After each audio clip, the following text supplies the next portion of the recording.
सदा भवानी दाहिनी गौरीपुत्र गणेश, पंचदेव रक्षा करे ब्रह्मा विष्णु महेश। गजाननं भूतगणादिसेवितं कपितजम्बूफलचारुभक्षणम् उमासुतं शोकविनाशकारकं नमामि विघ्नेश्वरपादपङ्कजम्। आप सभी दोस्तों को मेरा सादर प्रणाम। गणेश चतुर्थी की बहुत बहुत हार्दिक शुभकामनाएं। दोस्तों, मेरे YouTube चैनल में आपका हार्दिक स्वागत है और बहुत बहुत शुभकामनाएं। तो दोस्तों, आज गणेश चतुर्थी है, तो गणेश चतुर्थी की कथा आपको सुनाते हैं। जय श्री गणेश।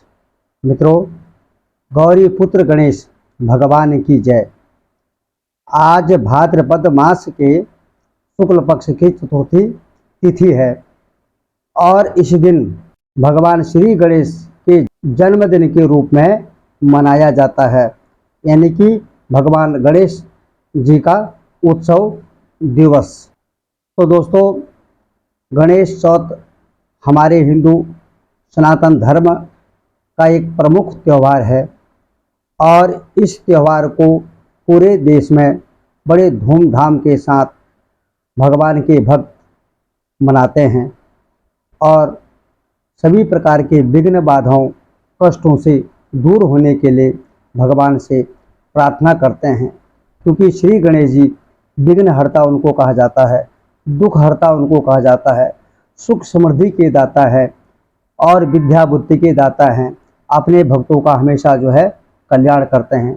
तो दोस्तों, आज के इस पवित्र दिन को भगवान के भक्त बड़े धूम और धाम खुशी के साथ गणपति बप्पा को अपने घर पर विराजमान करते हैं, उनकी स्थापना करते हैं और डंडा बजाकर खेलते हैं। तो दोस्तों, केवल आज के ही दिन चंद्रमा के दर्शन नहीं करने चाहिए। आज की चौथ को सबसे बड़ी चौथ माना जाता है।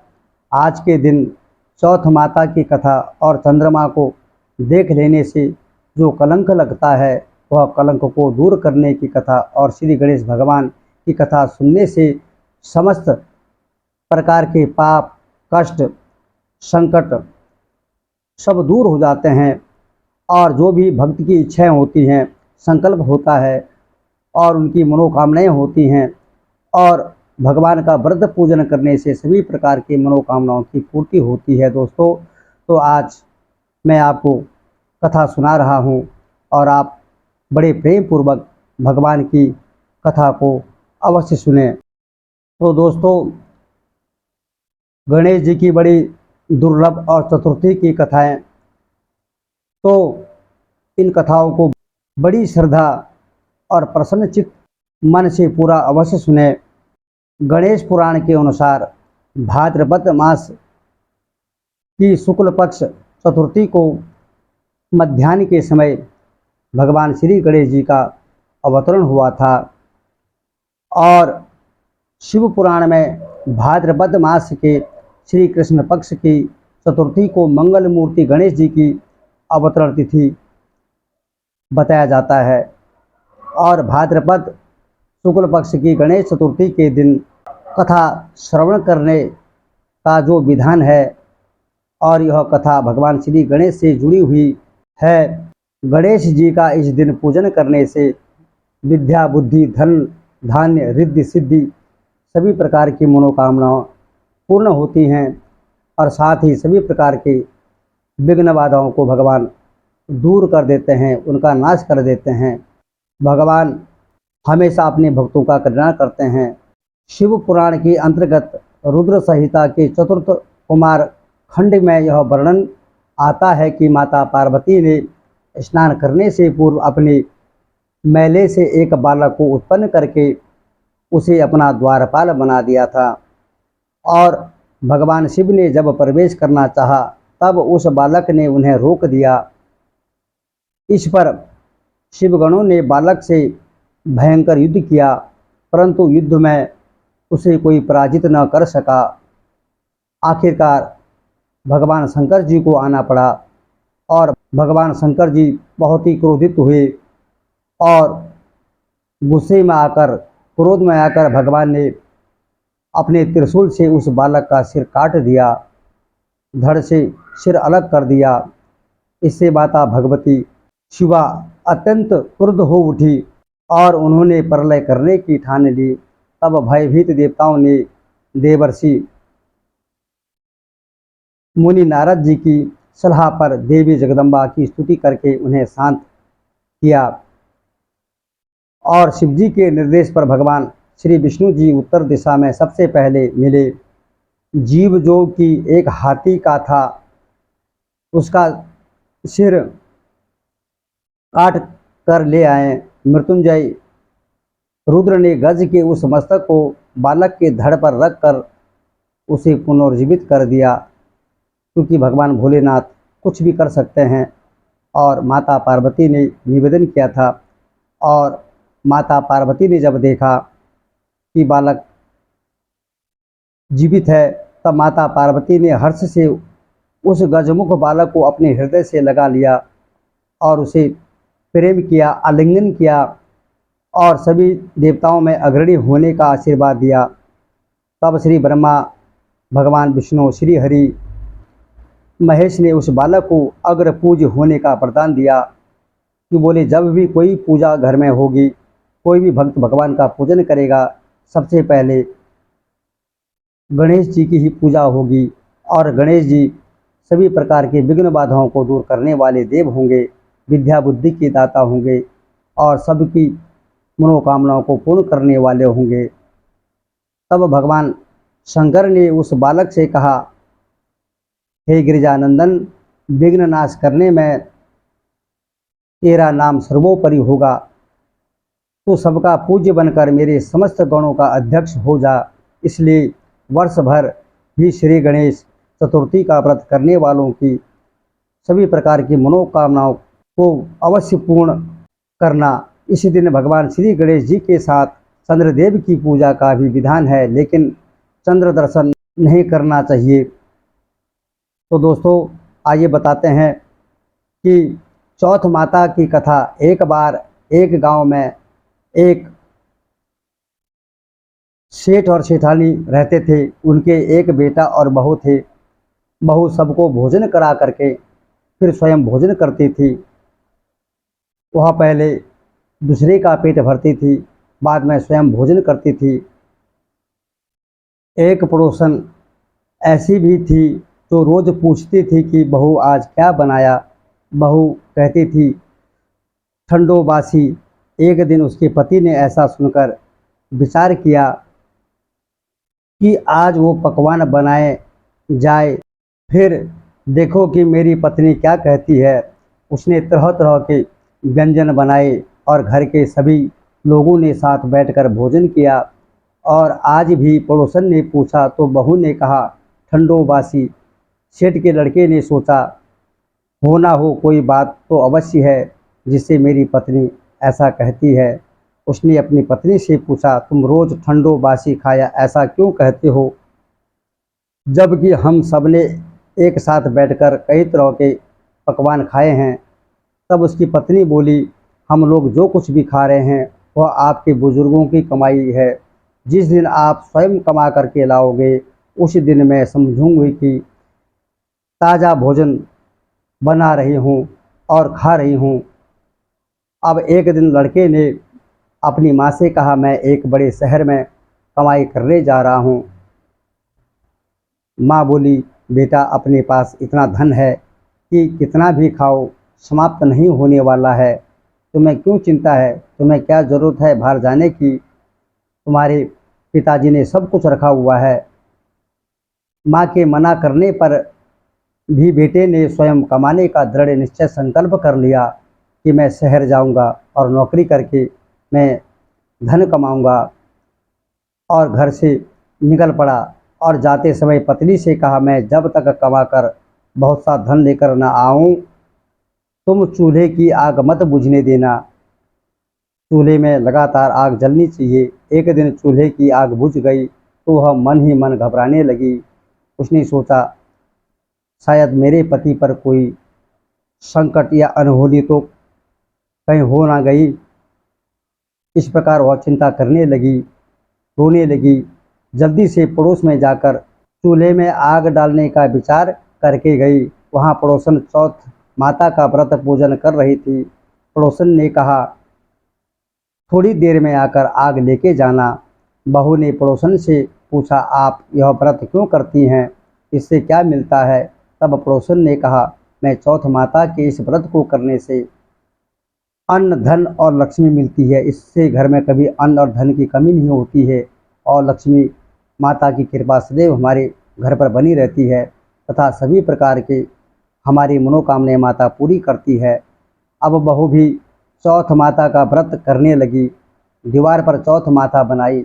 उस दिन घी गुड़ का चूरमा बनाकर रात्रि को चंद्रमा को अर्घ्य देकर भोजन करती है। ऐसा करते करते बहुत दिन व्यतीत हो गए और चौथ माता ने उस बहू के पति को सपना दिया कि साहूकार का बेटा तू जाग रहा है या सो रहा है। तेरी पत्नी तुझे बहुत याद कर रही है, तेरी बहुत चिंता कर रही है, तेरे विलाप में, तेरे वियोग में बार बार तड़प रही है। घर जाकर उसकी चिंता मिटा, अपनी पत्नी से मिलो, तो दुकान खोलकर बैठ जाना, आज तेरा हिसाब किताब चुकता हो जाएगा।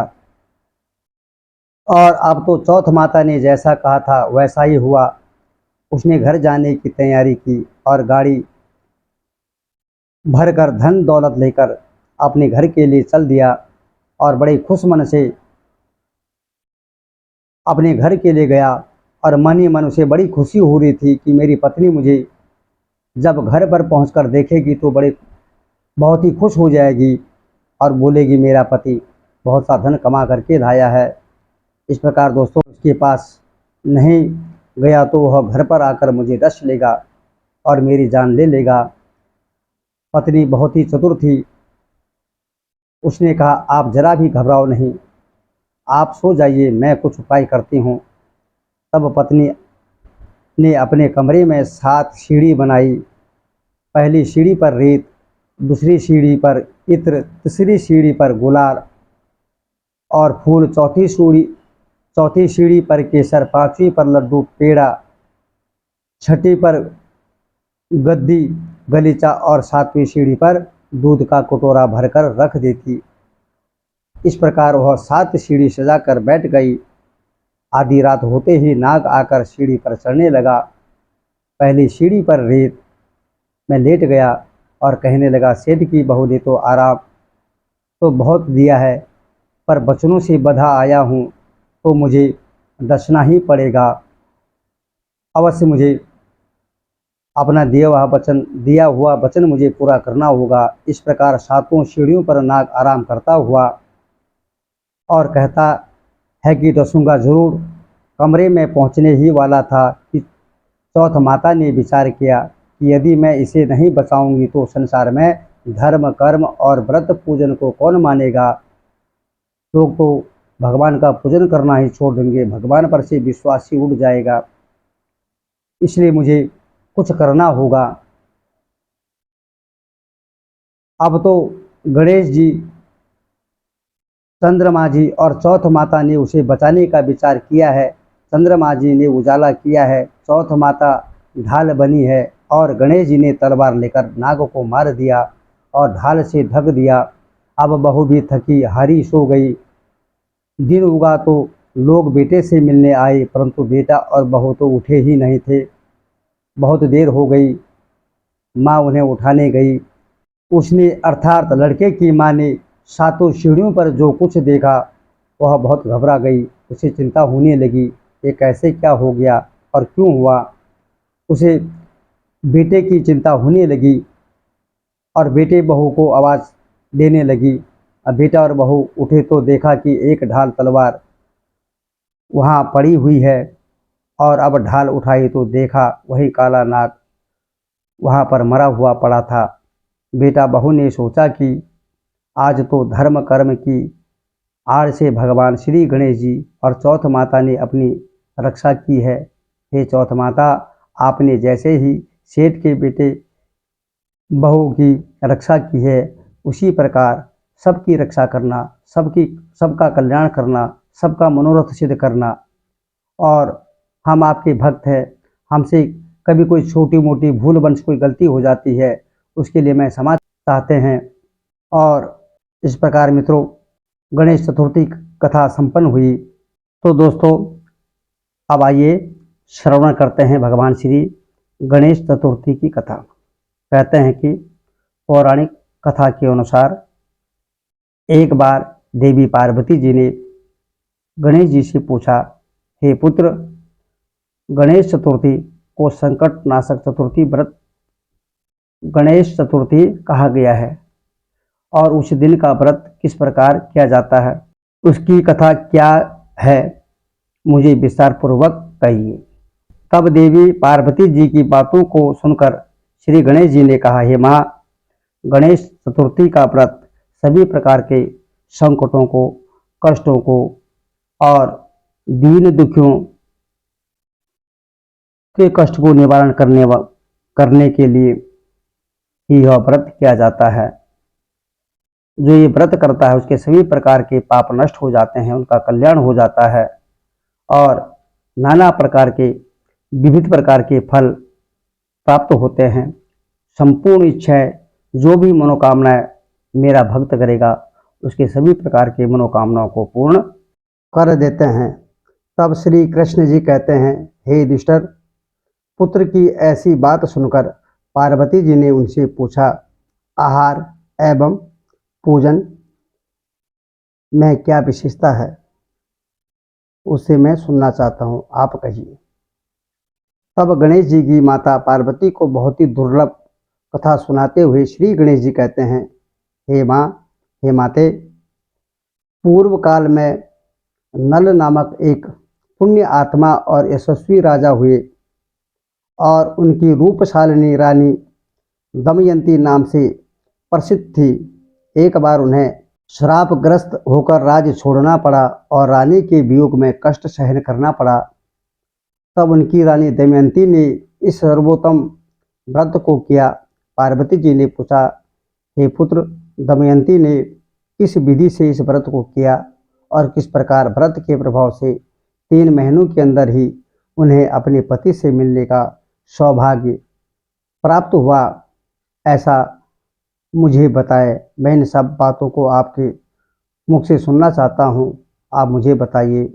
तब श्री कृष्ण जी ने कहा, हे युधिष्ठिर, पार्वती जी के ऐसा पूछने पर बुद्धि के भंडार श्री गणेश जी ने जैसा उत्तर दिया उसे मैं तुम्हें बता रहा हूँ। आप बड़े प्रेम पूर्वक सुनने की कृपा करें और इस कथा का आनंद लें। श्री गणेश जी कहते हैं कि हे माता, राजा नल को बड़ी बड़ी आपदाओं का सामना करना पड़ा। उन्होंने अपने जीवन में बहुत सारे दुख उठाए, उन्हें बहुत सारे कष्टों का भोग करना पड़ा। हाथी खाने से हाथी और घुड़साल से घोड़े का अपहरण हो गया। डाकुओं ने राजकोष लूट लिया, उनका सब कुछ छीन लिया। जो भी उन्हें धन प्राप्त था वह सब लूट में चला गया और अग्नि की ज्वालाओं से घिरकर उनका जितना भी धन था शेष बचा हुआ वह भी नष्ट हो गया, राज्य भी नष्ट हो गया। राज्य को नष्ट करने वाले उनके मंत्री और सभी सहयोगी ने उनका भी साथ छोड़ दिया, उनके साथ कोई नहीं रहा। राजा जुए में सब कुछ गवा बैठे और उनकी राजधानी भी उनके हाथ से पूरी की पूरी निकल गई। अब उनके पास कुछ नहीं बचा और सभी ओर से निराश और असहाय होकर राजा नल वन में चले गए और वन में रहते समय उन्हें दमयंती के साथ अनेक कष्ट सहन करने पड़े और इतना होते हुए भी उनकी रानी से वियोग हो गया। और उसके पश्चात राजा किसी नगर में भिक्षाटन करने लगे और रानी किसी दूसरे नगर में रहने लगी और राजकुमार अन्यत्र नौकरी करने लगा, जो किसी समय राजा रानी राजपुत्र कहे जाते थे। आज उनके पास कुछ नहीं है, वही अब भीख मांगने लगे। तरह तरह के रोगों से पीड़ित, नाना प्रकार की बीमारियों से घिर गए और एक दूसरे से अलग होकर कर्म फलों का भोग भोगते हुए अपने दिन काटने लगे। एक समय की बात है कि वन में भटकती हुई दमयंती ने महर्षि शरभंग के दर्शन किए और उनके पैरों पर नतमस्तक होकर हाथ जोड़कर कहा, हे ऋषिराज, हे मुनिवर, मेरा अपने पति से कब मिलन होगा? मैं उनका वियोग सहन नहीं कर पा रहा हूँ। मुझे उनकी चिंता सता रही, मुझे उनकी याद आ रही है।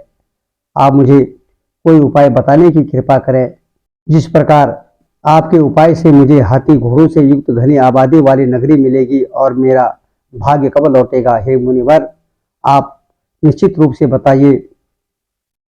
तब श्री गणेश जी कहते हैं कि दमयंती का यह उत्तम प्रश्न सुनकर सूरभंग मुनि ने कहा, हे दमयंती, मैं तुम्हारे कल्याण की बात बता रहा हूं, उसे ध्यानपूर्वक सुनो। अगर आप ध्यानपूर्वक सुनोगे तो आपके सभी प्रकार के संकटों का नाश हो जाएगा, सभी विघ्न बाधाएं आपके जीवन से चले जाएंगे और आपकी सभी सब प्रकार की मनोकामनाएं पूर्ण हो जाएंगी। मैं आपको वचन देता हूँ, यह सब कामनाएं पूर्ण करने वाला एवं शुभदायक है। अघन मास की चतुर्थी संकटनाशक कही गई है। इस तिथि को नर नारियों को गजानन भगवान की पूजा करनी चाहिए और विधि पूर्वक व्रत एवं पूजन करने से तुम्हारी सभी प्रकार की संपूर्ण मनोइच्छाएं पूर्ण हो जाएंगी। ऐसा मैं तुम्हें वचन देता हूँ। 7 महीने के अंदर ही तुम्हारा पति से तुम्हारा मिलन होगा, यह बात मैं निश्चित पूर्वक आपसे कहता हूँ। गणेश जी कहते हैं कि सरभंग मुनि का ऐसा आदेश पाकर दमयंती ने संकट चतुर्थी का व्रत आरंभ किया और तभी से लगातार प्रतिमा से गणेश जी का पूजन करने लगी। 7 ही महीने में राजन इस उत्तम व्रत को करने से उसे पति, राजपुत्र और पूर्वकालीन वैभव, जो भी उनका वैभव चला गया था, वह वैभव उन्हें वापस मिल गया, उसकी प्राप्ति हो गई। तब श्री कृष्ण जी कहते हैं कि हे युधिष्ठिर, इसी प्रकार इस व्रत के करने से आपको भी राज्य की प्राप्ति होगी और आपके सभी प्रकार के पापों का नाश होगा और आपके सभी शत्रुओं का नाश होगा और आपका कल्याण हो जाएगा। हे राजन, इस प्रकार मैंने सभी व्रतों में उत्तम व्रत का वर्णन किया है। यह सब संकट नाश करता हुआ आपके भाग्य की वृद्धि करेगा, आपके भाग्य खुलेंगे और आपके सभी प्रकार की मनोकामनाएं पूर्ण होंगे, इसमें कोई संदेह नहीं है। मन से किया हुआ कार्य, अंतरात्मा से किया हुआ कार्य हमेशा सफल होता है और भगवान श्री गणेश के प्रति श्रद्धा भाव रखने वाला भक्त हमेशा जो है उसकी विजय होती है, उसकी हर कामनाएं पूर्ण होती हैं। तो दोस्तों, इस प्रकार गणेश जी की स्तुति करने से, व्रत करने से पुण्य फल की प्राप्ति होती है और सभी प्रकार के संकटों से मुक्ति मिलती है। भगवान अपने सभी भक्तों का मनोरथ सिद्ध करते हैं, उनका कल्याण करते हैं। तो दोस्तों, आज की कथा यहीं पर संपन्न करते हैं और आपको कथा कैसी लगी मेरे YouTube चैनल को लाइक, सब्सक्राइब, कमेंट जरूर करिएगा और आपका बहुत बहुत धन्यवाद। जय श्री गणेश भगवान की जय। गणपति बप्पा मोरया।